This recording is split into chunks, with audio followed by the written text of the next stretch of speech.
Good afternoon. It's Thursday, August 6. I'm Mai Rodriguez for your midday report. We'll be giving you the story shaping the nation at this hour. In the headlines, Impeachment Court Presiding Officer Senator Chiz Escudero orders the Clerk of Court to start scrutinizing the bank records of Vice President Sara Duterte. The country's unemployment rate climbs to 4.9% in June. Tropical Cyclone Maymay weakens into a tropical depression, but signal number 1 is still up in parts of Luzon. And tennis star Alex Eala's winning streak continues as she defeats American Alycia Parks and advances to the round of 32 in Toronto.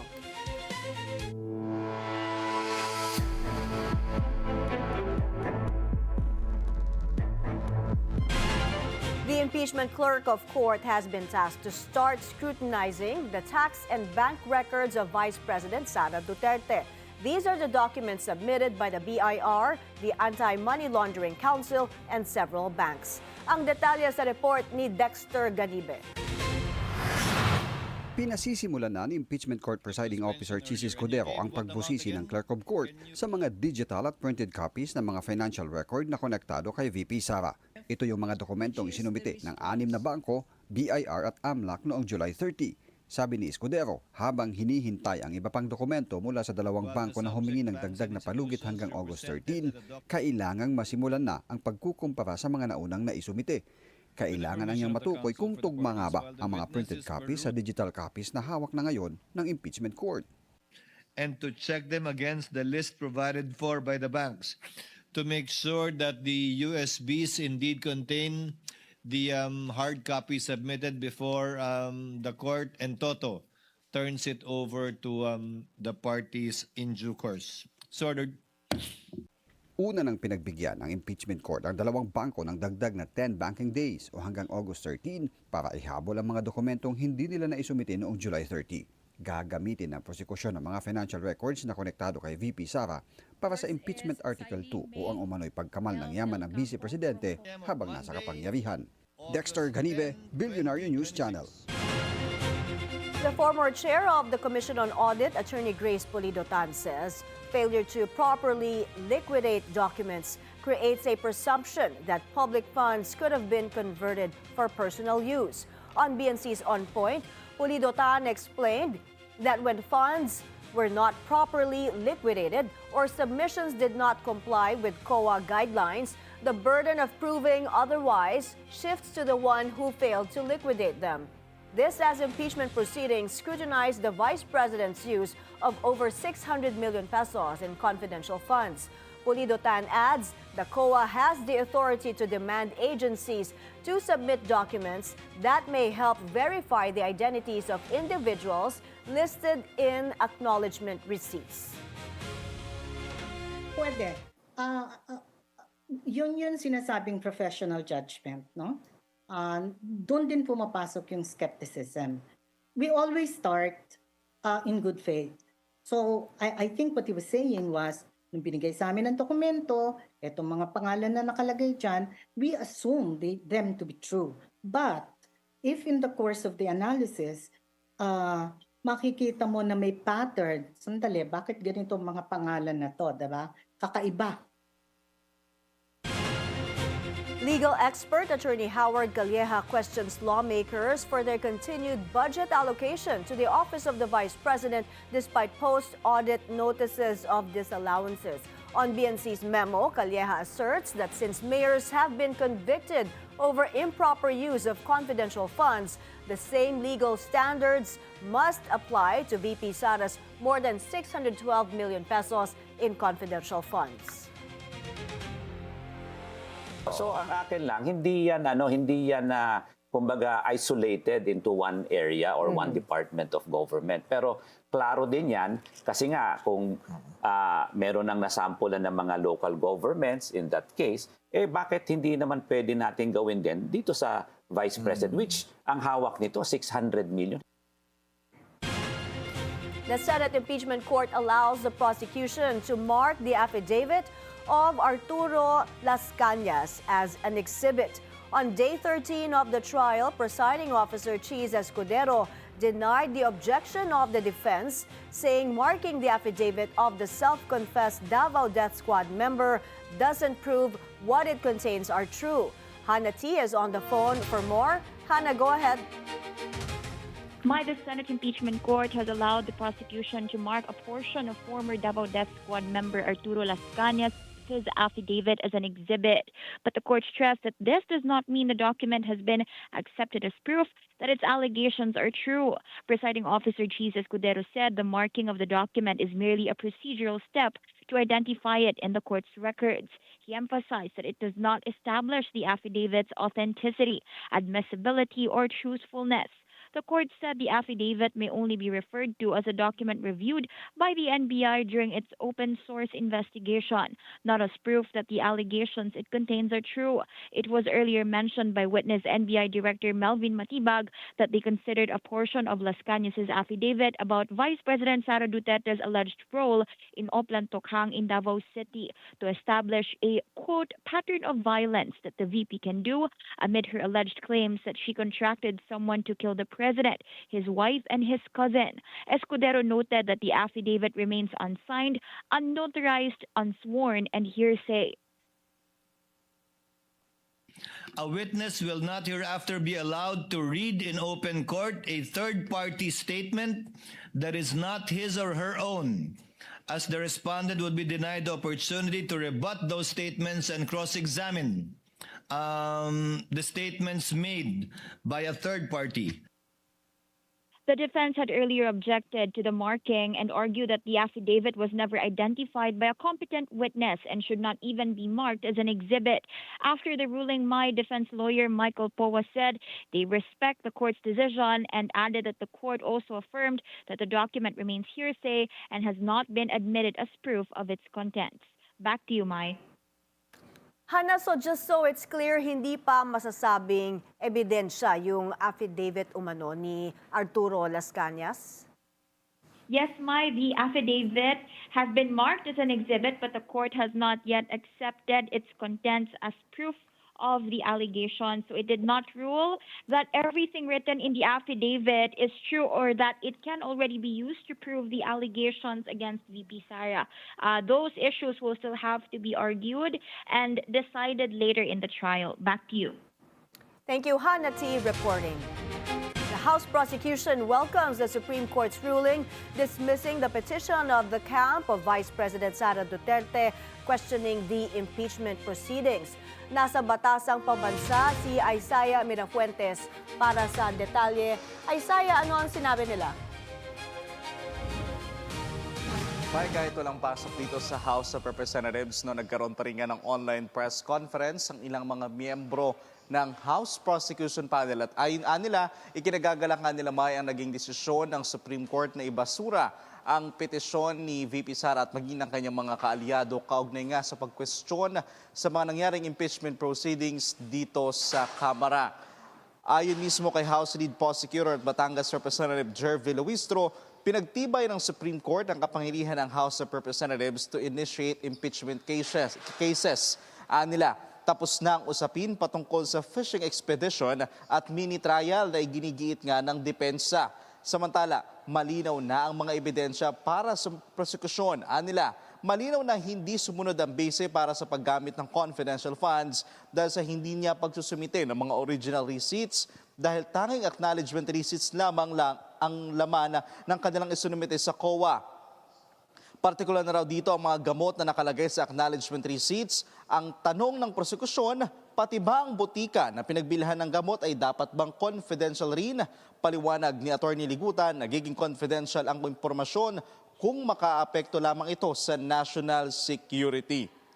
May matatandaan nga natin itong huling mga araw ng paglilitis starting from Monday up to yesterday, naungkat pa rin yung mga pangalan na ginamit ng Office of the Vice President na umano'y nakatanggap ng confidential funds. Matatandaan natin na muli na naman nating narinig yung pangalan ni Mary Grace Piatos, ni Miko Harina at iba pang mga tila nakakatawangang mga pangalan. Ayon mismo sa prosecution, May, katakataka talaga ang mga pangalan na ito dahil mahalaga raw na dapat na kahit pa confidential, nakadeklara dapat ang mga pangalan nito sa Commission on Audit na tila hindi ginawa ng opisina ng bise. Mai. Isaiah, ano pa ang aasahan sa pag-resume ng impeachment trial next week?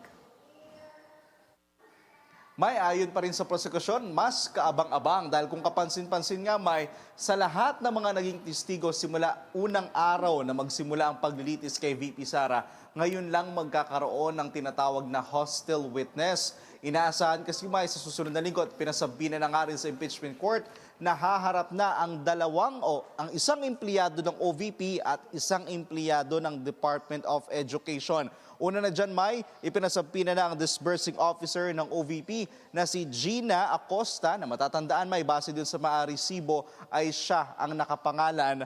At ang disbursing officer rin ng DepEd na si Edward Fajarda. So, hopefully, mas marinig na nga daw ng taong bayan ayon mismo sa prosekusyon kung saan nga ba nagamit itong mga pondong ibinigay kay VP Sara. Mai. Isaiah, bumalik tayo dito sa mga pinaghihinalaang fictitious names.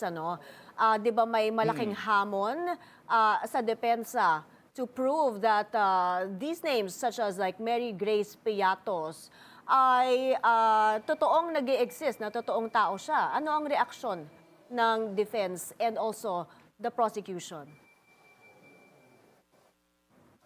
May alam mong sinasabi sa atin ng prosekusyon, una sa lahat daw, kahit hindi ipresenta o kahit hindi makilala kung sino man tong Mary Grace Piatos, Miko Harina at iba pang mga pangalan na tila nga suspicious, ang sinasabi nila, malinaw raw na hindi na sumunod si VP Sara sa paraan kung saan dapat ginagamit itong confidential funds at kung paano dapat nililiquidate ang confidential funds. Base nga doon yung sinusunod nilang Joint Circular 2015 May, dapat nakalagay rin yung mga sales invoice, original receipts, doon sa mismong mga dokumentong isinumiti nila. Ang sinasabi mismo ng prosecution sa atin, hindi na nga kailangan pang makilala kung sino talaga itong mga tao na to kasi this time pa lang, makikita na malinaw na para sa kanila na may nilabag mismo si VP Sara. Mai. Maraming salamat, Isaiah Mirafuentes, live mula sa Batasang Pambansa. Here's more of what to look forward to when the impeachment trial resumes next week. Prosecution spokesperson Jay Tolosa tells BNC's The Spokes special disbursing officers of the Office of the Vice President and the Education Department will testify. Attorney Tolosa also says they will serve as hostile witnesses. So, Acosta was the one for Office of the Vice President. Mr. Fajarda was the SDO for the Department of Education. No? So sila, makikita ho din natin, magiging relevant. Tignan natin yung background ng mga tao na to. Bakit sila ang mga naging SDO? And ultimately, tignan natin paano nila papaliwanag, paano nila ginamit tong pera na to dahil sila nga nakatanggap nitong bulto-bulto ng milyones na to.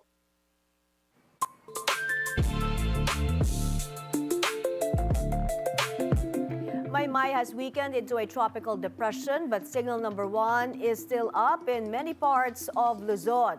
Let's get the latest from our resident meteorologist, Benison Estareja, joining us via Zoom. Benison, nasaan ang bagyo? Miss Mai, sa ngayon po si Tropical Depression Maymay ay nandito pa rin sa may northern Luzon in the vicinity of Tanudan, dito po sa may Kalinga as of 10 in the morning. It has maximum sustained winds of 55 kilometers per hour near the center, gustiness of up to 90 kilometers per hour, and is moving southeastward ng mabagal. So within the next few hours, tatawid na po ang bagyo dito sa may Cagayan Valley at may tsansa na by this afternoon or mamayang gabi ito'y humina pa bilang isang low pressure area and eventually po mag-emerge dito sa may coastal waters sa may east of Luzon by tonight. So sa ngayon po nakataas pa rin ang wind signal number 1 over southern portion of Babuyan Islands, Ilocos Norte, Ilocos Sur, La Union, northwestern Pangasinan, ganyan sa Apayao, Abra, Kalinga, Mountain Province, Ifugao, Benguet, mainland Cagayan, Isabela, Quirino, Nueva Vizcaya, at sa northern and central portions of Aurora. At pagdating naman po sa mga pag-uulan, we're expecting that apart from the effect of Maymay dito sa northern Luzon, may habagat pa rin po over central and southern Luzon, including Metro Manila, plus western Visayas. Yung pinakamalalakas sa mga pag-ulan, ito po mga nasa western side or yung facing the West Philippine Sea at possible po mag-persist yung ganitong mga pag-ulan natin hanggang sa weekend habang patuloy ang epekto ng southwest monsoon. Luzon, sinabi mo mas magiging maulan pa rin, especially ngayong weekend. So ano ang mga areas na posibleng may mga heavy rains pa din? We're talking of yung mga areas na madalas pinupuntahan ng mga tao tuwing weekend, itong Ilocos Sur, including Vigan, yung Baguio sa Benguet, nako, sobrang ulan po niyan during this weekend, ganyan din ang La Union, yung mga magbi-beach, nako.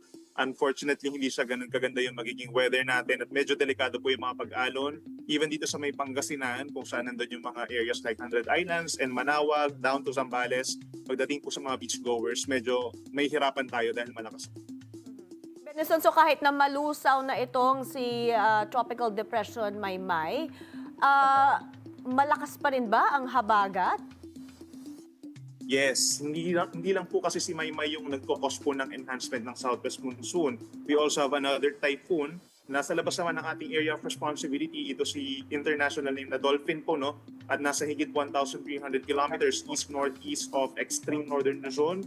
So hindi siya magla-landfall at hindi rin, or maliit lang ang chance po na papasok ng PAR. But then, yung enhancement ng southwest monsoon magpapatuloy kahit mawala na sa may Philippine Sea itong si Bagyong Maymay at maaaring magpatuloy po yan hanggang possibly Monday dito sa may parting western Luzon.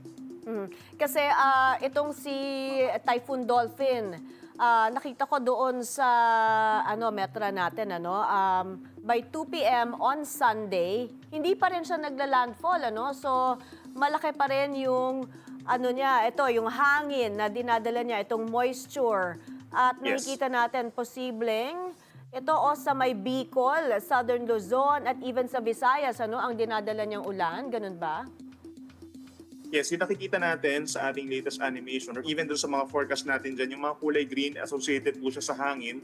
So kapag mas green siya, mas malakas yung hangin. And then itong rainfall forecast natin na nakikita sa ngayon, kapag mas matingkad yung pagka-red niya, mas malalakas yung mga pag-ulan. So both rains and winds i-influensyahan po ng panahon natin. Ang panahon natin, pagsapit po dito sa Luzon and Western Visayas, pagsapit po ng hanggang weekend. Okay, so connected pa rin pala ang weather natin at lagay ng panahon natin sa habagat at kay Typhoon Dolphin. So kailan kaya magla-landfall itong si Dolphin? At posible ba doon ba to sa Eastern China o Southwest Japan? May chance po na maaari mag-landfall siya somewhere dito sa may Okinawa sa Japan. And then afterwards, kikilos po siya dito sa may pating East China Sea. Yung possible landfall niya is around Monday pa. So habang hindi pa siya nagla-landfall dito sa may China, kapag may mga bagyo po dyan talaga at ganitong panahon ng tag-ulan, nag-enhance po talaga ito ng habagat yung mga bagyo po doon. Kaya unfortunately for the next 2 to 3 days, ganito pa rin yung makikita or may experience natin na weather at least for Metro Manila, Zambales, Bataan, Ilocos Region, and Cordillera. Alright, maraming salamat BNC Resident Meteorologist Benison Estareja.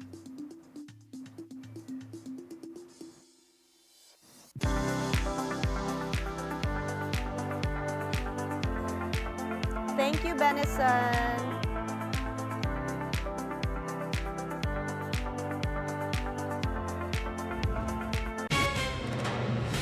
Up next, newly appointed Health Secretary Jose Pujalte Jr. defends his decision to put on hold tuberculosis procurements. The details and more stories after the break. Stay tuned to Midday Report.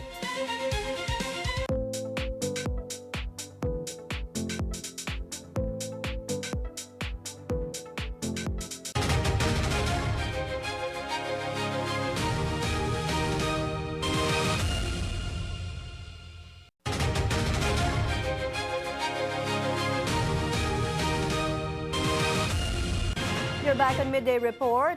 Health Secretary Jose Pujalte Jr. defends his decision to put on hold tuberculosis procurements. Pujalte says the 3 billion peso acquisition needs thorough review, citing the Pharmaly controversy as a reminder of the need for strict procurement oversight. Ivy Reyes is joining us live from Malacañang for the details. Ivy, go ahead. Yes, Mai, all eyes are on the newly appointed Health Secretary Jose Brix Pujalte Jr., whose appointment and leadership have not even reached 1 month before a complaint was brought to the Presidential Complaint Center about gambling allegations. In an urgent request to probe Pujalte before the Office of the Ombudsman, Pujalte allegedly put tuberculosis procurements on hold, and a July 24 memorandum signed by Pujalte shows the Health Secretary asked for a comprehensive briefing in view of the leadership change in the department, hence the postponement of all ongoing and planned procurements. On this, Malacañang said the issue rests upon the Ombudsman and that no dialogue between the President and the Secretary has been relayed to them as of press time. Pujalte also issued his defense and said the 3 billion peso budget for TB procurement activities is a huge number to be disbursed without any due diligence. In his words, hindi raw basta-basta ang procurement and that he doesn't want another Farmally scandal. Despite the consecutive demolition jobs, as Pujalte calls them, the Health Secretary said he won't be distracted because the public's money needs protecting. Mai, on other palace matters, Malacañang points out the seemingly biased judgment of some senator judges on the impeachment court who are acting as lawyers on behalf of the defense bench. The palace refused to name senators, but it was Senator Amy Marcos's interpellation stressing the involvement of the Special Disbursing Officer or SDO of the Education Department when the Vice President was Secretary that was mentioned by Malacañang. What Malacañang wants to stress here is that the SDO or the Special Disbursing Officer shouldn't take all the blame because she obviously has a superior, and that is no other than the former Deputy Secretary, Vice President Sara Duterte. The palace said no senator judge should be sweeping truth under the rug and that they should all refrain from cross-examining witnesses as this falls outside their role as senator judges. And Mai, with the Pax Silica initiative still drawing ire from critics, Malacañang calls on critics to be well informed before signing any petition challenging the project. As of August 5, the Basis Conversion and Development Authority, or BCDA, said they met with the municipality of Capas Tarlac and agreed to conduct more discussions with the locals for better understanding of what Pax Silica has or can bring to the table. And lastly, Mai, on the fuel subsidy that was announced yesterday, there's 400 million pesos allotted for the 12 peso discount for PUV drivers, and the subsidy will run as long as our PUV drivers and the public needs to cope with rising pump prices. Mai. Ivy, the country is rejoicing dito sa latest win ni Alex Eala, no? At marami ang nag-aabang kung may reaksyon na ba si President Bongbong Marcos dito, because I know recently Alex Eala was also welcomed in Malacañang for a presidential honor. Yes, Mai, the president is definitely a fan of Alex Eala. And the last time we asked that, ang sabi ng Malacañang, the president doesn't watch live tournaments of Alex Eala because he has some sort of bad luck. So when we asked that earlier this morning, Malacañang said the president congratulates Eala for another win and that he's definitely proud of the Filipina tennis ace. Mai. Thank you, Ivy Reyes, joining us live from Malacañang. The former Dean of the Pamantasan ng Lungsod ng Maynila slams Ombudsman Jesus Crispin Remulla for public remarks on the Sandigan Bayan's ruling granting bail to former Senator Bong Revilla. On BNC's memo, Attorney Judd Roy said it was inappropriate for the Ombudsman to suggest that the court's decision had been influenced. He stressed that any disagreement should be addressed through the proper legal process rather than through public statements. Kung ako yan, i-recommend ako pa-explainin natin yan. Hindi dapat ganyan. Kasi hindi dapat ganyan. Mataas ang ranko Hindi naman ito kung sinong abogado na ito. Ito pag nagsalita, nakikinig ang bayan. Huwag ganun, hindi ba? Tapos, lahat ng kaso mo, doon ka pa sa Sandigan Bayan magpa-file. Akusahan mo lahat ng corruption.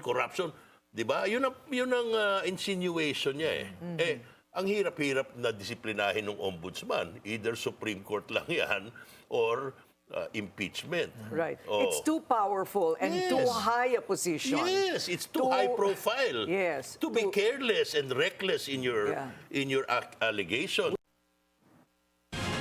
Attorney Roy maintains that the more pressing issue is the return of over 120 million pesos worth of civil liabilities that Revilla was ordered to pay in connection with his 2018 plunder and graft case stemming from the pork barrel scam.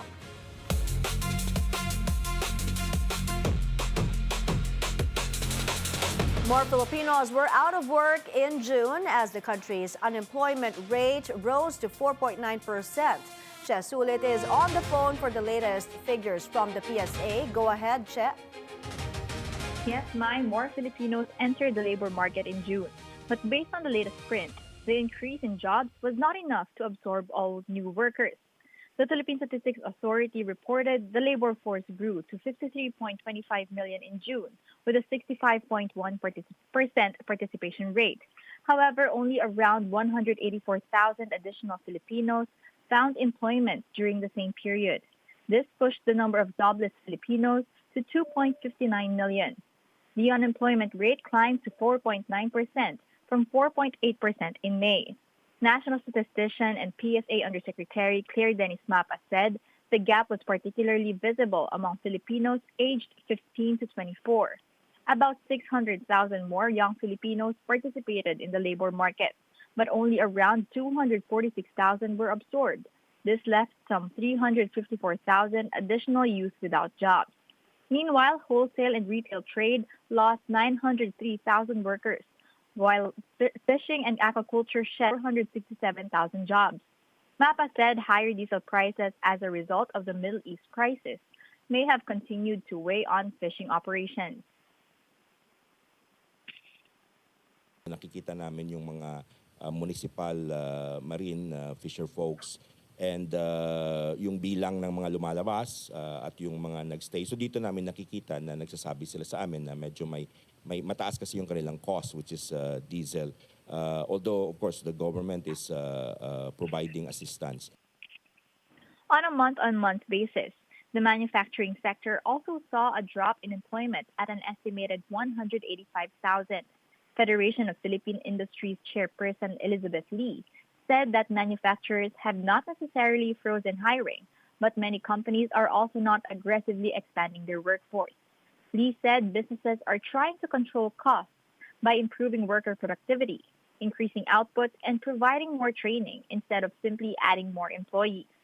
She added that spurring economic growth will help produce more and higher quality jobs, which can also help businesses expand. So if the government actually accelerates the spending on infrastructure, that would actually help the economy keep on going. And that will also help temper unemployment as well. So I know that a couple of, there's already forecasts for a lower GDP growth, but that's as expected. Despite longer working hours for many, 6.11 million Filipinos still wanted more hours or an additional job, bringing the underemployment rate to 12.1%. That's the latest from my end, Mai. Back to you.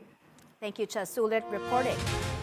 500,000 signatures have been collected through various petitions against the Pax Silica project. The petitioners, along with the ETA community living in Capas, Tarlac, held a press conference today to explain their plan and to amplify their opposition to the proposed massive AI hub. Let's get more details from Ched Gatchalian, who's on the line now. Ched, go ahead. Yes, my progressive organizations and AITA residents of Capas Tarlac are urging the government to investigate and stop the Pax Silica project, envisioned to be a semiconductor and artificial intelligence ecosystem within Central Luzon. In a press conference in Quezon City today, Sichok Sapang Kawayan tribal chieftain Petronisa Capiz Munoz was emotional while explaining how the proposed AI hub will affect their communities and ancestral domains. Ang mga katutubo doon ay apektado talaga. Mag-i-start po doon sa amin. Gano'n na lang po kaluwang ang mahigit na 1,600 na hektaryang gagawin nila. Kaming mga katutubo, ang buhay namin ay lupa. Siya po ang kinabubuhay namin. Capiz Munoz added they have long been proving their ownership of the ancestral lands that will be used for the infrastructure. She also alleged that the Basic Conservation and Development Authority, or BCDA, did not explain to them initially that their lands will be utilized specifically for Pax Silica through the letters sent to them asking to cooperate with the government. Wala po kaming alam sa mga pinaggagawa nila Nag-house to house po sila sa amin. Isa-isa po nilang pinupuntahan ang mga magsasaka para po may kasama ng panakot. Natatakot po ang mga tao pag sila ay individual na pinupuntahan, dinadalhan po ng mga papel na paanyaya. Hindi ito pwedeng baliwalain ng BCDA, hindi ito pwedeng baliwalain ng Marcos government. Kailangan na nilang tugunan ang mga issue na nire-raise ng iba't ibang sektor mula usapin ng transparency, yung pandarambong sa ating lupa, sa ating tubig, sa ating enerhiya. The groups and the residents have already collected a consolidated number of 500,000 signatures so far in 3 different petitions. ACT Teachers Representative Antonio Tino said the 8 community sentiments prove that the proposed AI hub is not serving the interests of the Filipino people. Malinaw na ito ang epekto ng Pax Silica, isang plano ng dayuhan, plano ng imperialismong US na tinanggap ng buong buo ng Marcos Jr. administration, pinagmalaki pa sa SONA. The Makabayan Bloc had already filed over 4 resolutions against the Pax Silica project. Mai. Ched, what is the current status of the 4 resolutions filed in Congress regarding Pax Silica? My team said the 4 resolutions are currently still stuck in the House Committee on Rules. These resolutions are urging the Congress to probe the said AI hub while also presenting some information that Tino claimed will prove that the land which supposedly will be used for the project is already occupied by an Aita community since the Spanish era. The group said they won't back down in this fight. They're also calling the PBBM to hear their call. Back to you, Mai. Thank you, Ched Gatchalian, reporting. Authorities are tightening their watch on those who illegally dispose of their garbage. The MMDA is tapping the NCAP for this. Micah Razon is on the phone for the details. Micah? The Metropolitan Manila Development Authority, or MMDA, will now use the No-Contact Apprehension Policy, or NCAP, to apprehend individuals who illegally dump garbage on streets and rivers, according to MMDA General Manager Nicolas Torre. Torre said surveillance cameras will be installed in concealed locations where people are unlikely to expect them. The initiative aims to strengthen discipline and avoid the illegal disposal of waste. He also said that the numerous violators have already been issued tickets for illegally dumping garbage. Meanwhile, amid speculation that Torre may run in the next elections pursuing his tarpaulin in Isabela, he said his priority. Micah? All right, we just lost Micah Razon there. Meanwhile, coming up, a junk piece of a SpaceX rocket has made an unexpected lunar impact. More world news plus the latest in sports after the break. Stay tuned to Midday Report.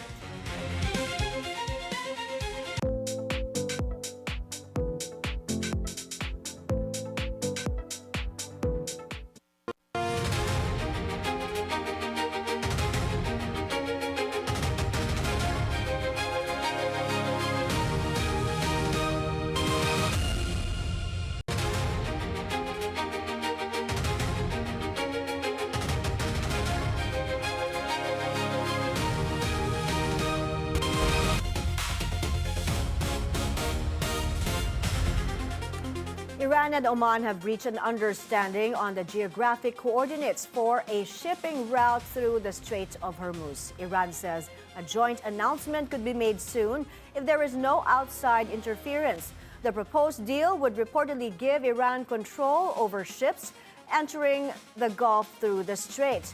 But Iran says more details still need to be finalized, and the deal does not guarantee security in the strategic waterway. A SpaceX rocket stage crashed into the moon at high speed. The rocket piece had been floating in space since a 2025 lunar mission. NASA says the impact was unplanned but posed no risk. Rockets crashing into the moon are rare, but they have helped scientists make new discoveries before. This poses absolutely no danger to anyone on Earth or any hardware on the moon. And in fact, scientists are eager to study this impact event as it can help us constrain how to track things like this in the future. The moon is always being hit by things.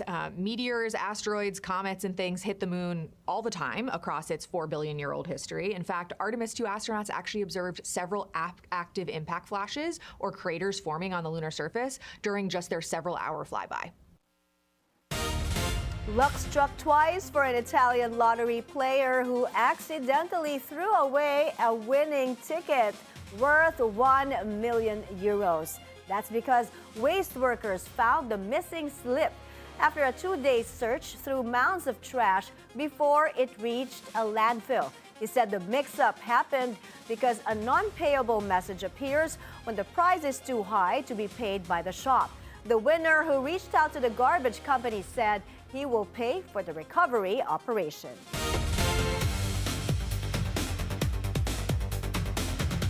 FIFA has apologized to its 211 member associations over its handling of a now withdrawn World Cup commercial rights proposal. The plan would have sold a 20% stake in a new commercial rights entity to private investors.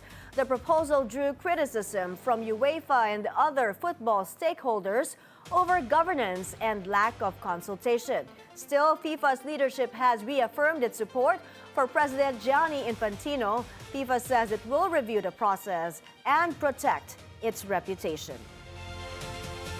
Alex Eala's championship run in Washington is now carrying over to Toronto.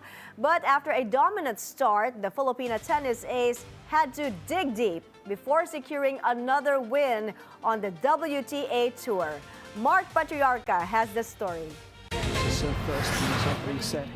Alex Eala kept her momentum going at the National Bank Open after defeating American Alycia Parks 6-1, 4-6, 6-2 to advance to the round of 32 in Toronto. Currently ranked number 20 in the world, the Filipino world tennis superstar delivered a dominant start by taking control of the opening set. Eala capitalized on a string of errors and double faults from Parks while dictating the rallies from the baseline.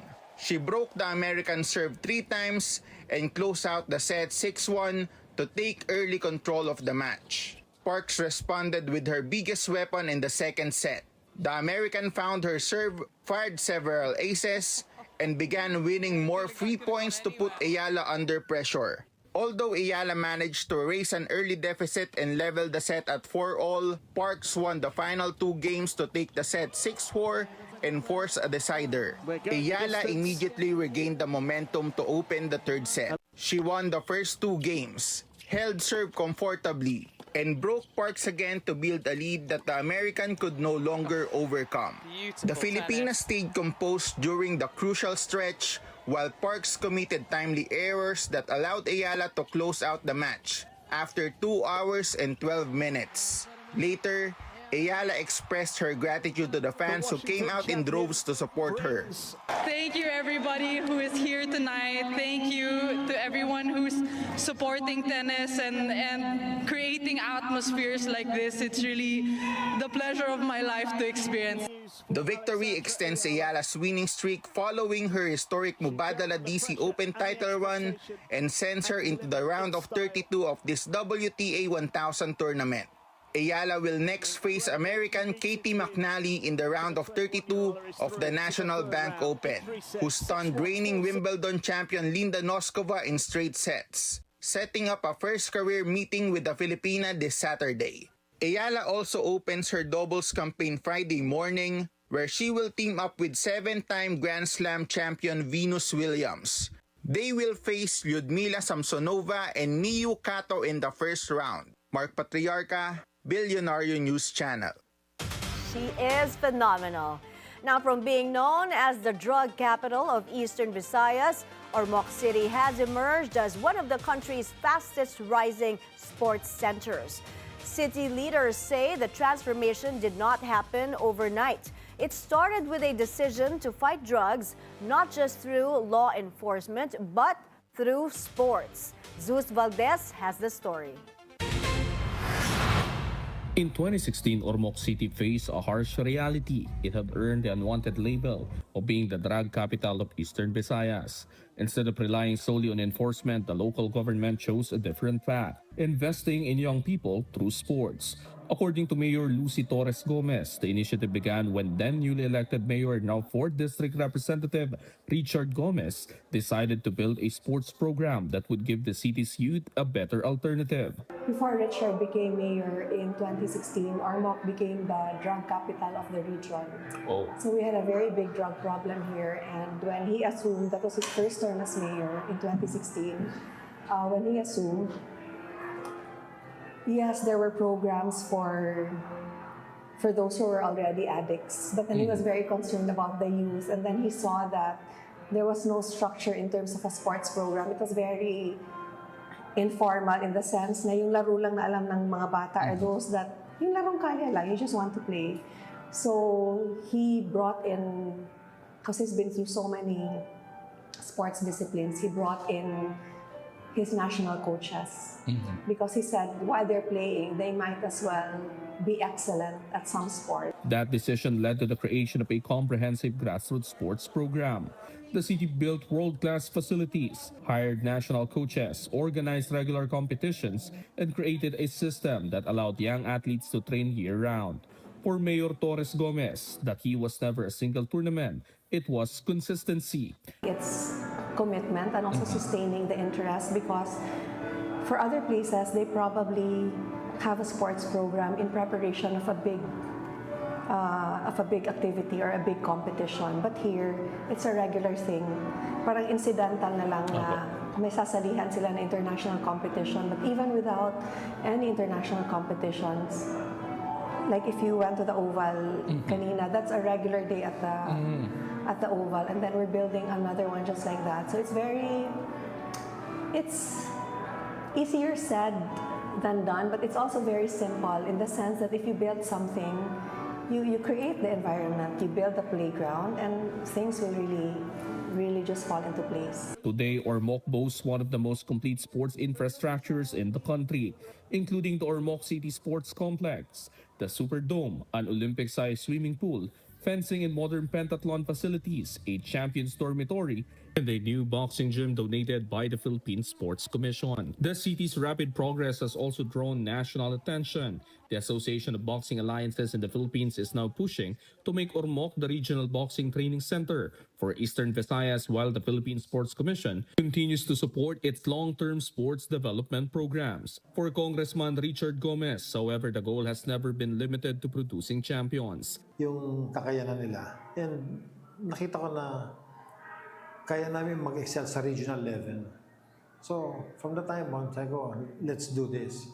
Give them the proper equipment, the proper venue, the proper coaching, no? Tapos pati nutrition lang, alagaan natin. And you can never go wrong eh. With its transformation now gaining national recognition, Ormoc is setting its sights even higher, bidding to host the Batang Pinoy in 2028 or 2029 as it continues its push to become one of the Philippines' leading centers for grassroots sports development. Zeus Valdez, Bilyonaryo News Channel. Pause, popcorn, and a movie night to remember. Dogs and their owners gathered in Los Angeles for a special screening of the 1997 hit film Air Bud. Four-legged guests were treated to pet-friendly amenities, including blankets and water stations. The event also featured a first look at Air Bud Returns, which will open in theaters early next year. Organizers say the screening was held to build excitement for the franchise's big return. We're very excited to find an opportunity to reintroduce Air Bud. It spans from 30 years ago when the original came out to Air Bud Returns, coming to the big screen to theaters January 22nd, 2027. What better way than to introduce them to the original movie that started it all with their pets, their families, introduce them to the original Air Bud where anything is possible. Japanese boy group Psychic Fever is aiming to bring its music to a global audience. The new album, Different, blends Afro beats and R&B using English and Japanese lyrics. Psychic Fever has gained international attention with viral hits such as Just Like That and Temperature. The group says it hopes to reach the top of the global charts and one day perform at stadiums around the world.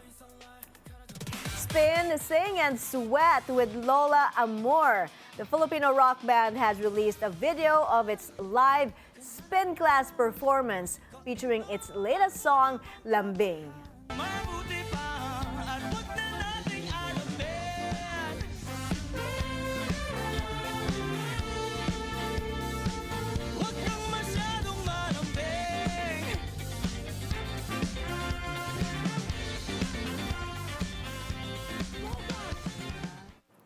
The event combined a 45-minute indoor cycling session with a 6-song live performance, including hits Raining in Manila and Fallen. The special concert ride was held last May at a spin studio in BGC. Now I want to enroll in spin class. That's the Midday Report. I'm Mai Rodriguez. See you again tomorrow at 1 p.m. Stay informed and stay safe.